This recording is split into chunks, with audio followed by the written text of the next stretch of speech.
Vizianagaram TDP అభ్యర్థి అతిథి విజయలక్ష్మితో విజయనేత్ర ప్రత్యేక ఇంటర్వ్యూ. వైసీపీ ప్రభుత్వంలో అభివృద్ధి శూన్యం, ఎక్కడి పనులు అక్కడే, ఒక్క పని కూడా కంప్లీట్ చేయలేదు. మా నాన్నగారు అశోక్ గజపతి హయాంలోనే విజయనగరం అభివృద్ధి జరిగింది. వైసీపీ పాలన నుండి ప్రజలకు విముక్తి కోరుకుంటున్నారు. ప్రజల ఆశీస్సులతో ఖచ్చితంగా విజయం సాధిస్తాము. అభివృద్ధి ఎలా ఉంటుందో చేసి విజయనగరం రూపురేఖలు మారుస్తాను. ఎర్రటెండర్లో మా ఇంటిని ప్రచారం చేస్తున్నారు. ప్రజల స్పందన ఎలా ఉంది? ప్రజల స్పందన అయితే అద్భుతంగా ఉందండి.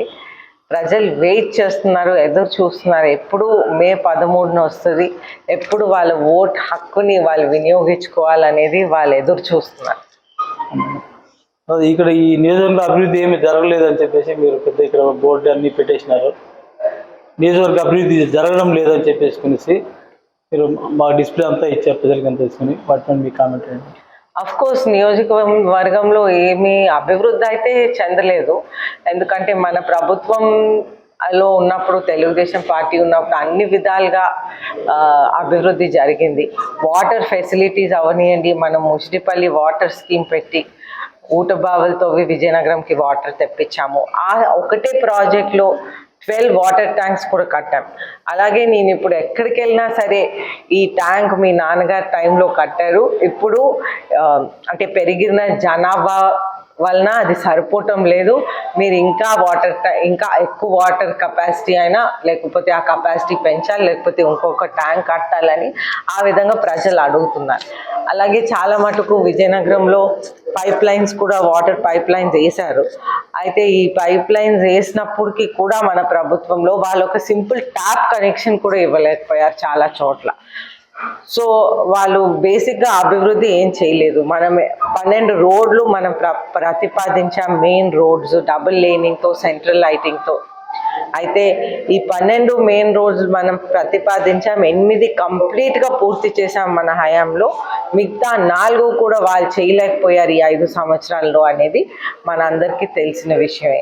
అలాగా మనం ఫుట్ ఓవర్ బ్రిడ్జ్ కానివ్వండి బీసీ కాలనీలో, అలాగే గాజుల రేగలో రైల్వే అండర్ బ్రిడ్జ్ కానివ్వండి, సంతకాల వంతెన కానివ్వండి, గూడ్ షెడ్లో కూడా రైల్వే అండర్ బ్రిడ్జ్ మనం ప్రతిపాదించాం. అది కూడా వాళ్ళు పూర్తి చేయలేకపోయారు ఈ 5 ఇయర్స్లో. సో మనం ఇన్ని వర్క్లు చేసాం, కానీ వాళ్ళు ఏ వర్క్ చేయకుండా మేము చేసాం అన్నట్లుగా వాళ్ళు ఒకటి షో వర్క్ భాగంగా వాళ్ళు చేస్తున్నారు. కాకపోతే మనం చేసిన పనులు చాలా మటుకు మనం చేసిన వర్క్లు అన్నిటి మీద శిలాఫలకాలు పెట్టారు, కొబ్బరికాయ కొట్టారు, అవన్నీ చేశారు. అది సేమ్ జగన్మోహన్ రెడ్డి గారు కూడా అలాగే, ఎయిర్పోర్ట్ కూడా అలాగే చేశారు.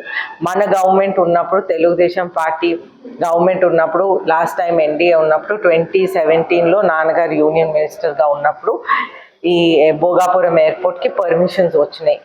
భూసేకరణ 2800 ఏకర్స్తో చేశారు. ఆ సేమ్ టైంలో గోవాలో మోపానే ఎయిర్పోర్ట్కి కూడా పర్మిషన్స్ వచ్చినాయి. అది రెడీ అయిపోయింది. ఇది ఏమాత్రం ముందుకు వెళ్ళలేదు. అలాగే ఈ ఎయిర్పోర్ట్లో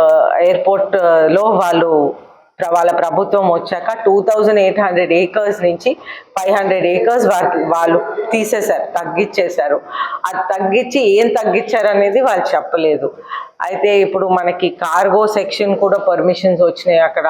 అలాగే రిపేర్ మెయింటెనెన్స్ ఓవరాల్ అనే సెక్షన్స్కి కూడా పర్మిషన్ వచ్చినాయి.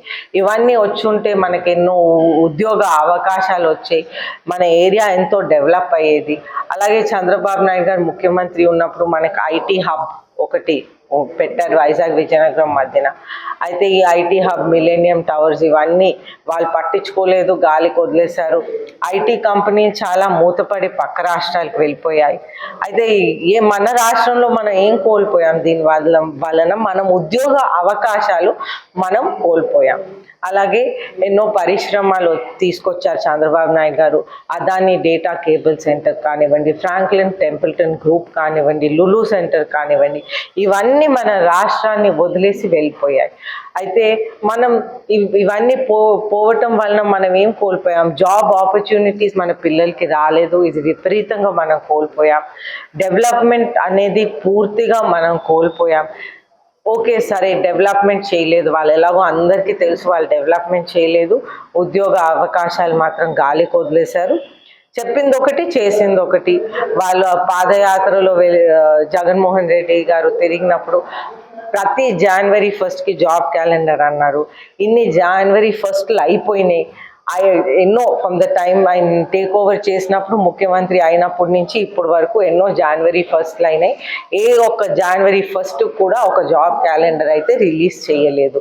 కానీ చేసామని చెప్పుకుంటున్నారు. అయితే ఈరోజు మన రాష్ట్రంలో 6,12,000 నిరుద్యోగ యువత మనకి ఉన్నారు. అయితే ఈ నిరుద్యోగ యువతకైతే ఏం చేయలేదు, జాబ్స్ కల్పించలేదు, ప్రయత్నం కూడా చేయలేదు. ఆఖరికి ఇంతమంది ఉన్నారు. అదే కాకుండా వాళ్ళు ఆల్రెడీ ఉద్యోగాలు లేవని వాళ్ళు కొద్దిగా నిరాశగా ఉన్నారు.